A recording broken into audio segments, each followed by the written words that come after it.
అయితే వీళ్ళు సగటు వ్యాపారులు, వీళ్ళు ఏదో రాజకీయ పార్టీలో మెంబర్షిప్ ఉంటుంది, వాళ్ళది మెయిన్ సంపాదన వ్యాపారమే. ఇందులో వైఎస్ఆర్ కాంగ్రెస్ పార్టీ అని తెలుగుదేశం వాళ్ళు దూరంగా ఉంటాం, తెలుగుదేశం అని వైసీపీ దూరం ఉండడం, వీళ్ళందరూ కలిసి ఒక రింగ్ అయ్యినే చేస్తారు.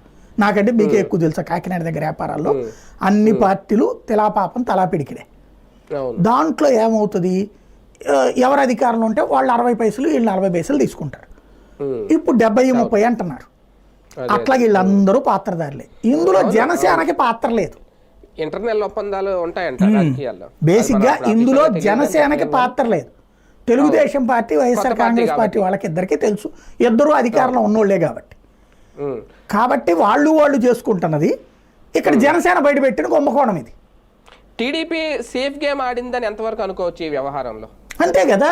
ఇప్పుడు దీంట్లో రూల్ ప్రకారం కమిటీ వేసారు, పవన్ కళ్యాణ్ సాటిస్ఫై చేయడానికి కమిటీ వేశారు.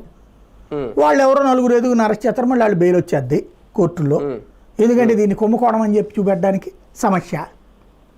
బేసిక్గా ఇక్కడ అతిపెద్దదైనటువంటి లాజికల్ ఫెయిల్యూర్ అలా ఏంటంటే,